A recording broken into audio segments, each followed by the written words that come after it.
Intermittent fasting का diabetic patients में बहुत ज़्यादा उपयोग है, क्योंकि काफ़ी केसेस में, इनफैक्ट 50% केसेस में ऐसा देखा गया है कि डायबिटीज़ पूरी तरह से ख़त्म हो सकती है यदि हम इंटरमिटेंट फास्टिंग द्वारा अपने वजन को कम करते हैं। लेकिन सबसे बड़ी प्रॉब्लम आती है कि आपके पेशेंट को ऑलरेडी बहुत सारी मेडिसिन चल रही है, बहुत हाई डोज इंसुलिन चल रहा है, बहुत हाई डोज टैबलेट चल रही है। अब क्या करें, मेडिसिन को कैसे एडजस्ट करें? इसमें से कुछ मेडिसिन का डोज रात को भी होता है। अब अगर रात को पेशेंट को हम फास्टिंग करने के लिए बोलते हैं, यानी कि रात को 8 से 8 या रात को 7 से 7 अगर हम फास्टिंग करने को बोलते हैं, और यदि ऐसे टाइम पे उसकी मेडिसिन का डोज आ जाता है, तो ये तो ऑब्वियस सी बात है कि मेडिसिन लेने के बाद उसका शुगर लेवल्स कम हो जाएगा, उसको भूख बहुत लगेगी, वो नहीं खाएगा तो शुगर बहुत कम हो जाएगा, हाइपोग्लाइसीमिया हो जाएगा। अब इसमें कैसे मैनेज किया जाए? तो आज हम कुछ यूज़फुल टिप्स पर बात करेंगे, जो यदि किसी व्यक्ति को ऑलरेडी बहुत सारी मेडिसिन चल रही हो, डायबिटीज़ सिवियर हो उस पेशेंट को, और कुछ मेडिसिन का डोज अगर रात को भी हो, तो कैसे मैनेज किया जाए, किस तरह से हम उसकी दवाइयों को एडजस्ट करें, ताकि डायबिटिक पेशेंट जिनको सबसे ज़्यादा एडवांटेज है फास्टिंग से, वो इसका उपयोग कर सकें। टॉपिक पर जाने से पहले जो लोग हमारे चैनल पर नए हैं, उन्हें रिक्वेस्ट करूँगा कि चैनल को सब्सक्राइब करें, वीडियोस को लाइक करें, शेयर करें, फॉलो करें, कमेंट करें, पूरा देखें। सबसे पहले तो इस तरह का कोई भी डिसीजन आपके हेल्थ केयर प्रोवाइडर से डिस्कस किए बिना मत लीजिए, क्योंकि आपके डायबिटोलॉजिस्ट से डिस्कस करना ज़रूरी है। कौन सी मेडिसिन चल रही है, कितनी मेडिसिन चल रही है, कितने डोज पे मेडिसिन चल रही है, किस मेडिसिन में कितना इफेक्ट आएगा, आपको कितनी ज़रूरत है, बहुत सारे इसमें वेरिएबल्स है। ये सारी चीज़ों को बिना डॉक्टर से पूछे यदि आप एडजस्ट करने का प्रयास करते हैं तो ये रिस्की हो सकता है, काफ़ी ज़्यादा रिस्की उन लोगों में जिनको बहुत ज़्यादा मेडिसिन चल रही है। तो इस तरह का कोई भी डिसीजन लोकली अपने डॉक्टर के साथ डिस्कस किए बगैर मत लीजिए। अगर मैं भी आपको बोल रहा हूँ कि आप ये कर सकते हो, लेकिन उसके बाद भी अगर आपका लोकल प्रैक्टिशनर आपको अलाउ नहीं कर रहा है, या वो उसमें कुछ प्रॉब्लम्स कर रहा है, या वो आपको सपोर्ट नहीं कर रहा है, तो आपके लिए करना मुश्किल होगा। क्योंकि इस तरह के केसेस में काफ़ी बार आपको लोकल प्रैक्टिशनर को दिखाना पड़ता है, डोजेस को कम ज़्यादा करवाना पड़ता है, चीज़ों को एडजस्ट करवाना पड़ता है। तो उनकी सहायता के साथ ही इसको करेंगे तो ज़्यादा अच्छा है। नेक्स्ट इंपॉर्टेंट चीज़ है कि रेगुलरली आपको शुगर लेवल्स को मॉनिटर करना है, क्योंकि इंटरमिटेंट फास्टिंग का जो ब्लड शुगर लेवल पर वेरिएशंस है, या शुगर लेवल जो कम होता है फास्टिंग चालू करने के बाद, या दवाइयों की रिक्वायरमेंट कम होती है, वो अलग अलग पेशेंट्स में अलग अलग होती है। किसी में बहुत ज़्यादा होती है, किसी में बहुत जल्दी होता है वेरिएशन, किसी में बिल्कुल नहीं होता, किसी में 3 महीने से 6 महीने भी लग जाते हैं वेरिएशन आने में। तो डॉक्टर सिर्फ अंदाज से दवाइयों को एडजस्ट नहीं कर सकता, आप भी नहीं एडजस्ट कर सकते। मान लीजिए आपने चेक किया और शुगर लेवल बहुत कम आया, तो उस समय दवाओं को मिस करना है, पर यदि आपने चेक ही नहीं किया तो दिक्कत हो जाएगी।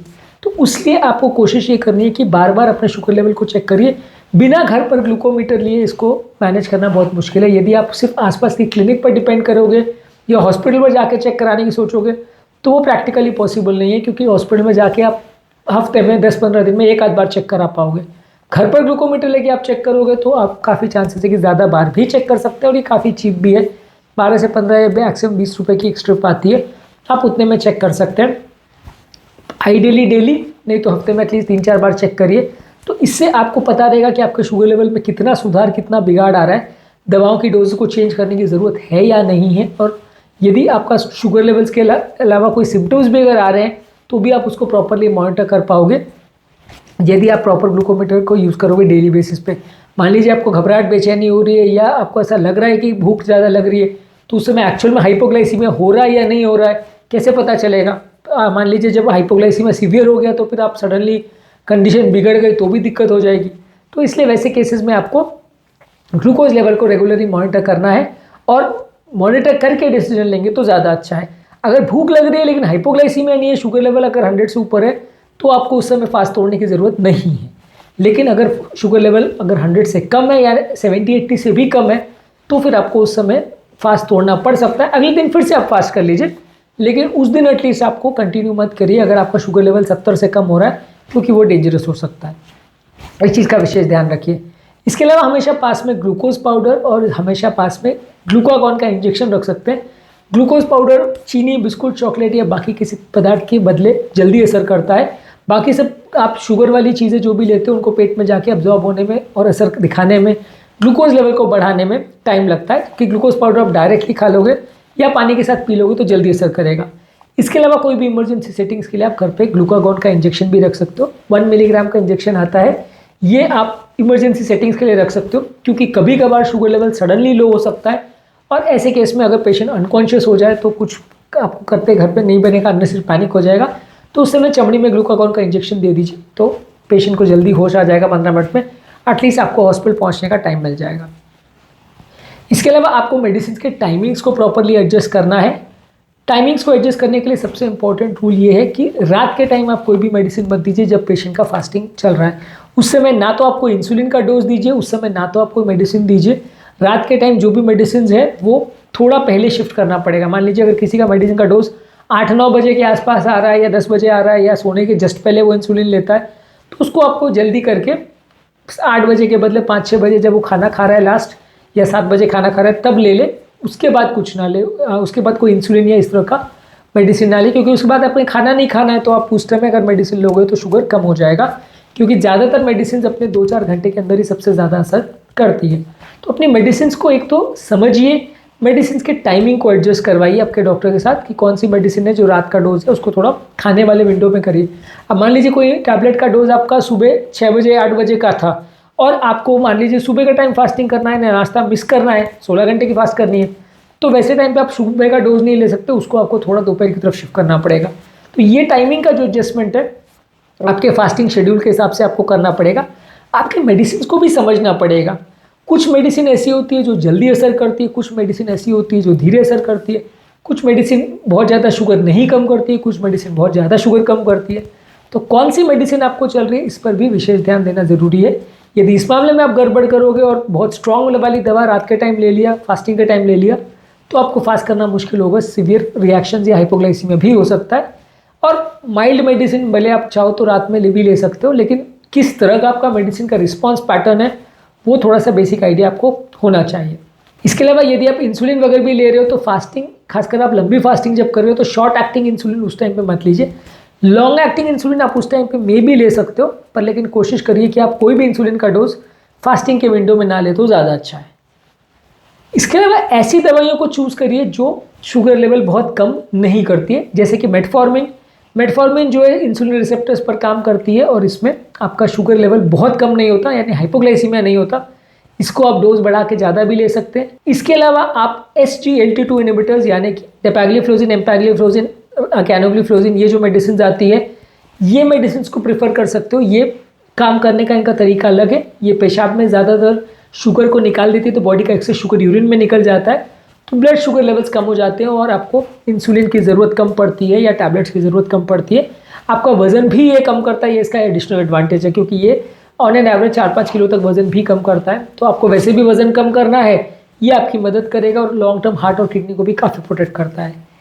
इसी तरह से आप GLP-1 एगोनिस्ट यानी कि सेमाग्लूटाइड भी ले सकते हैं। सेमाग्लूटाइड के टैबलेट्स और इंजेक्शन दोनों आते हैं।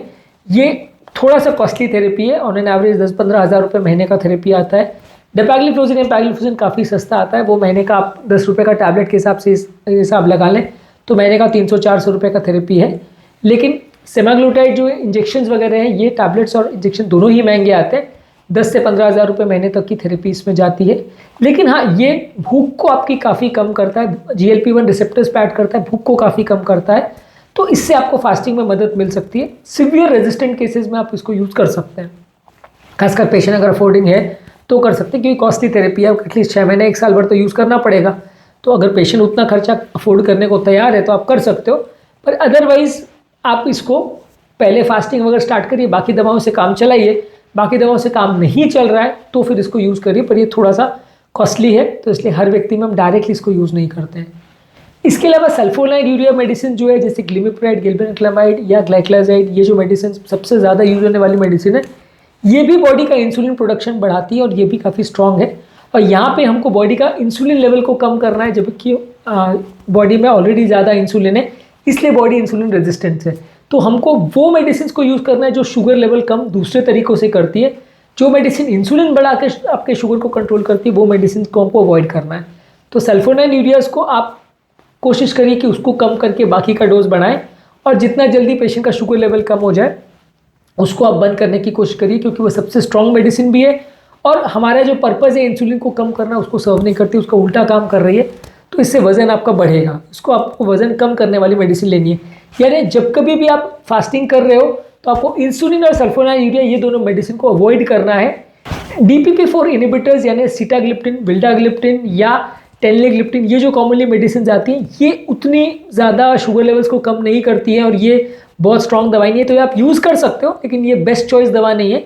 सबसे बेस्ट चॉइस दवा डेपाग्लिफ्लोजिन, मेटफॉर्मिन और GLP-1 एंटागोनिस्ट यानी कि सेमाग्लूटाइड है। बाकी जो मेडिसिन है यानी कि सल्फोनाइलिन और इंसुलिन, इनको आप कोशिश करके जितना जल्दी बंद हो सके बंद करवाइए, क्योंकि ये दवाई आपकी फास्टिंग के पर्पज़ को सर्व नहीं करेगी, उल्टा काम करेगी, वजन बढ़ाएगी। इसके अलावा आपको पानी ज़्यादा मात्रा में पीना है। लंबे समय तक अगर आप फास्ट करेंगे तो पानी ज़्यादा पीने से बॉडी में जो मेडिसिन एडजस्टमेंट्स वगैरह में भी थोड़ा सुविधा मिलेगी और डेंजरस हाइपोग्लाइसीमिया या शुगर फ्लक्चुएशंस उतने ज़्यादा नहीं होंगे। इसके अलावा आप फास्टिंग भी थोड़ा सेफली करिए और फास्ट ब्रेक भी प्रॉपरली सेफली करिए। बहुत लॉन्ग फास्ट शुरुआत में मत करिए, धीरे धीरे करके अपने फास्टिंग बढ़ाइए। यदि आप 10 से 12 घंटे का फास्टिंग करना चाहते हो तो पहले 10 घंटे कीजिए, फिर 1 महीने बाद 11 घंटे, फिर 12 घंटे। जैसे जैसे आपका बॉडी का फास्टिंग का टाइम बढ़ते जाएगा वैसे वैसे बॉडी को आदत पड़ती जाएगी, दवाओं की रिक्वायरमेंट कम होती जाएगी, वजन भी कम होता चला जाएगा। तो इसलिए डायबिटिक पेशेंट में आपको बहुत ज़्यादा अग्रेसिव नहीं जाना है, थोड़ा धीरे धीरे करके बढ़ाएंगे तो ज़्यादा अच्छा है।